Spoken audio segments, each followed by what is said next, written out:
Dans les rencontres entre chefs d'État, dans les cafés, dans les médias, dans le monde de l'art et de la culture, en France, l'alcool est omniprésent, il est partout. Les journalistes au magazine Society et SoFood, Victor Legrand et Thomas Pitrel, signent Tournée Générale, édition Flammarion. Ils brossent le portrait d'une France qui ne s'est jamais vraiment interrogée sur ce sujet pourtant essentiel. Bonsoir Victor Legrand. Bonsoir. Soyez le bienvenu. Tournée Générale, la France et l'alcool, je l'ai dit, édition Flammarion. Alors tout d'abord, joyeux anniversaire à Society, puisque vous êtes né en mars 2015, c'est votre anniversaire. C'est ça, 4 ans. Vous avez 4 ans. C'est un magazine qui fonctionne et vous avez même, du coup, l'occasion d'écrire des livres et de telles enquêtes. Est-ce que vous diriez d'abord que l'alcool en France est un tabou ? Je ne sais pas si l'alcool est un tabou. En tout cas, comme vous dites, l'alcool est partout. Tabou, je ne pense pas. Quand on voit les terrasses remplies de gens et les verres qui se trinquent, je ne pense pas que l'alcool soit un tabou. Par contre, ça peut être un tabou quand on est une personne publique et on le traite dans le livre.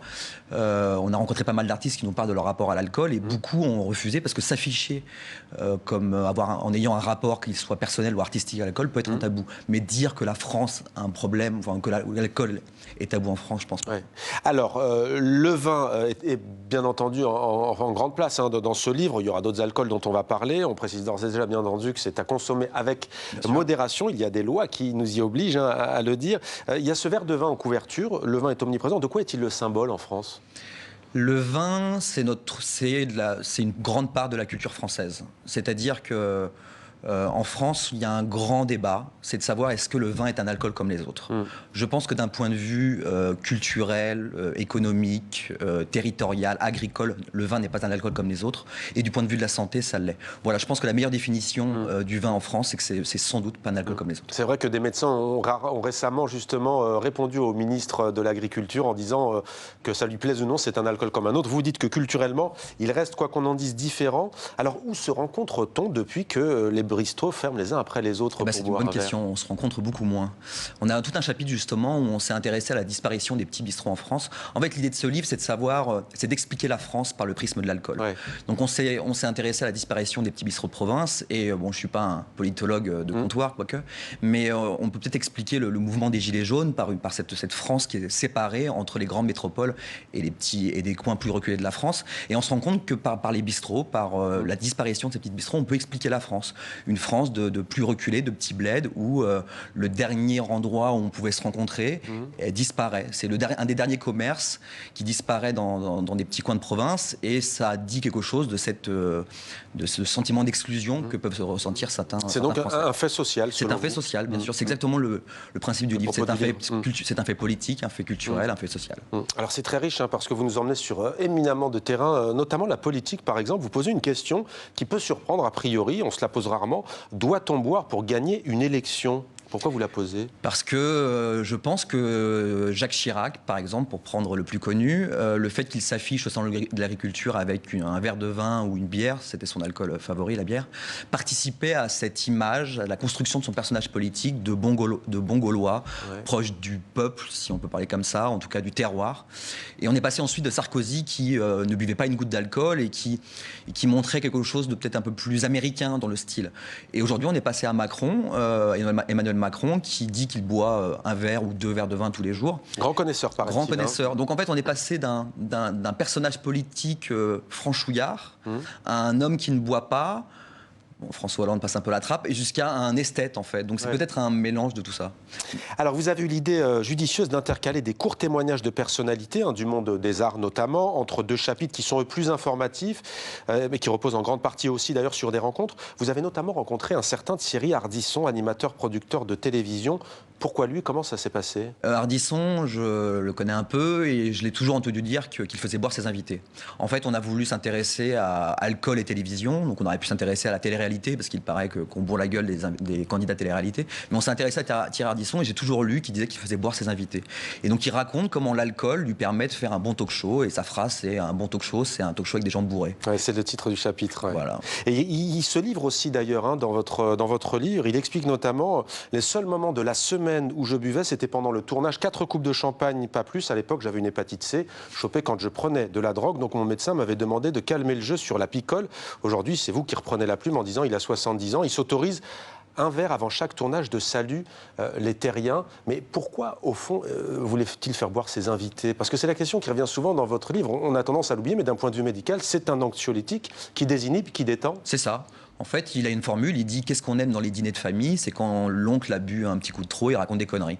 Enfin, et on dit des vérités. Des vérités, des conneries, ou ce qu'il pense en tout cas. Il faisait boire ses invités pour qu'ils disent des choses plus intéressantes qu'ailleurs, selon lui. Alors on disait fait social, le réalisateur Pierre Salvadori, lui, dit « L'alcool m'a aidé à me faire un nom ». Il est scénariste également, m'a aidé à me faire un nom. Ouais, Pierre Salvadori, c'est sans doute le meilleur, parce que quand je lui ai envoyé un texto, il m'a répondu, donc pour parler d'alcool, il m'a répondu « Enfin, je peux parler de quelque chose que je connais ». Donc c'était quand même assez marrant. Lui, l'alcool a toujours fait partie de sa vie. En fait, que ça soit Joe Starr, que ça soit Thierry Ardisson, que ça soit Pierre Salvadori ou Philippe Giannada, qui sont les 4 grandes figures d'artistes qu'on a interviewés, ils ont un rapport personnel à l'alcool, mais c'est pas ce qui nous intéressait. Ce qui nous intéressait, c'était leur rapport artistique. En fait, ils ont fait de l'alcool une œuvre. Joe Starr, il a sorti La Route de la Soif sur Vice. Il connaît, paraît-il, tous les rhums. Comme, il connaît, paraît-il, tous les rhums. Il a toujours eu un rapport personnel à l'alcool. On l'a toujours vu bourré sur scène. Mais là, il a fait de l'alcool une œuvre. Pierre Salvadori, pour revenir à lui, tous ses films sont imbibés. Il a un rapport personnel, mais surtout un rapport artistique à l'alcool. Et il montre énormément d'images. Ces personnages boivent, et pour des raisons qu'il explique d'ailleurs dans le livre. Pour les nanas, l'alcool a été une façon de se libérer. Ce n'est pas moi qui le dis, ni vous, c'est l'actrice et réalisatrice Stéphanie Pilonka. Ouais. Épouse de Gustave Kervern. Ils ont sorti un livre tous les deux qui s'appelait Petit moment d'ivresse, qui est un super livre que je vous recommande, qui était un livre sur l'ivresse. Stéphanie nous a dit quelque chose qu'on a retrouvé. C'était très difficile d'interviewer des femmes pour parler d'alcool, sans doute parce que là, voilà, vous me posiez la question au début, oui, peut-être pour les femmes, ça peut avoir une image taboue. Et elle nous a expliqué que c'était très compliqué pour elle d'avoir, dans son livre, interviewé des femmes, que pour elle, bon, elle boit pas énormément, sauf un petit verre de vin avec un bout de chèvre, je crois que c'est ce qu'elle me dit.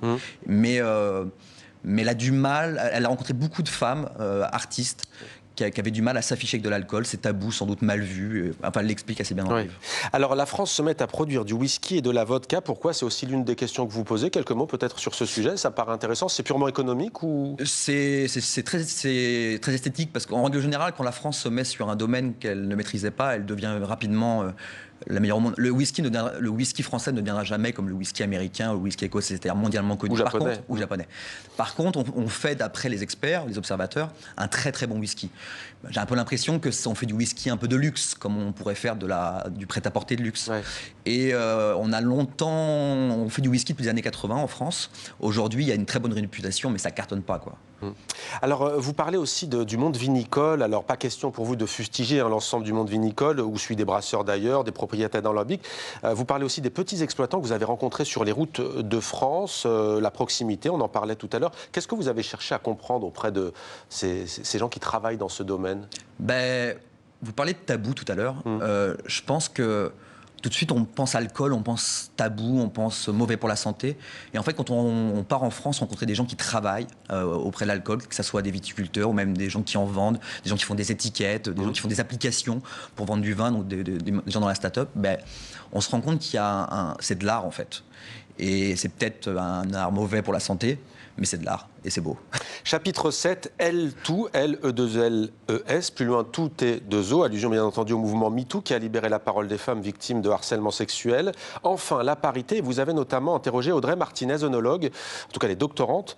En 1956, elle vous dit qu'il y avait 94% d'hommes qui obtenaient le diplôme d'œnologue et c'est resté à 80% dans les années 1990. Aujourd'hui, c'est la parité, mais il y a un mais. Le mais, c'est toujours pareil. C'est-à-dire qu'en fait, quand j'ai interviewé Stéphanie Pilonka pour l'artiste, la réalisatrice, elle me disait que c'était très compliqué d'interviewer des femmes. Donc on s'est dit, on va faire un chapitre sur la place des femmes dans l'alcool en France. Et en fait, on s'est dit, la place des femmes dans le vin. Donc on a rencontré énormément de femmes qui nous parlent de ce monde très macho, tradi.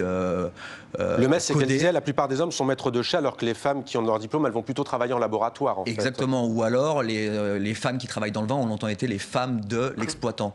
Donc pas de retraite, des petits salaires. Enfin, ça a souvent été compliqué, ouais. Alors vous terminez le livre, et on va terminer comme ça cet entretien, Victor Legrand, par ce qu'on appelle bien entendu l'alcoolisme mondain, l'addiction. On sait que chaque année, après les fêtes de fin d'année, par exemple, il y a le fameux mois de janvier où certaines et certains décident de ne pas boire, d'être clean. En général, ça dure 4 semaines, donc 28 jours. Au Canada, notre partenaire Radio-Canada s'est posé la question de savoir quels étaient les effets bénéfiques pour la santé. Je vous propose de regarder votre réaction juste après. Après 4 semaines sans alcool, le Dr Moore a noté chez ses patients une réduction de 15 à 20 de graisse hépatique. C'est le genre de gras qui peut causer une cirrhose du foie. En plus, il note une baisse de 28 de la résistance à l'insuline. Bref, après à peine un mois, le pancréas des cobayes gérait plus facilement le taux de sucre, ce qui diminue leur risque de diabète. En publiant ces données, le Dr Moore a dit que s'il pouvait inventer un médicament qui avait les mêmes effets, il serait tout simplement milliardaire. Ajoutons qu'arrêter de boire, c'est aussi bon pour le portefeuille. Si les cobayes de l'étude ne buvaient que du 20 à 15 $ la bouteille, 28 jours d'abstinence signifie pour eux 280 $ de plus dans leur poche. En plus, si on ne boit pas, eh bien, on a plus de chances de perdre du poids. En fait, l'importance de l'étude britannique, c'est pas tant de démontrer les bienfaits d'un mois sans alcool, elle montre beaucoup plus l'impact d'une consommation excessive sur la santé. Oui, c'est bien de ne pas boire pendant un mois, mais c'est encore mieux de boire avec modération et de s'abstenir au moins 2 jours par semaine. Mais encore aujourd'hui, il y a un Canadien sur 5 qui boit de façon excessive. Et au Canada, les problèmes d'alcool sont à l'origine d'un plus grand nombre d'hospitalisations que les crises cardiaques. Les problèmes d'alcool et le sevrage concernant les alcoolodépendants, vous en terminez par là dans votre livre. De ce côté-là aussi, les représentations et les outils évoluent. C'est quoi la conclusion pour vous? La conclusion, c'est... on finit le livre par un scientifique, un Britannique, qui explique qu'il va inventer l'alcool de synthèse, qui sera de l'alcool en fait où on aura les mêmes effets mais sans les effets négatifs. C'est un peu ce que disait le reportage. Et si est-ce que l'avenir c'est ça? Je ne sais pas, mais peut-être qu'on en arrivera là, quoi. Tournée générale, la France, c'est l'alcool à consommer avec modération. Flammarion, merci beaucoup. Victor Legrand, une enquête co-signée avec Thomas Pitrel du magazine Society et SoFoot. Merci à vous d'être venu sur notre plateau.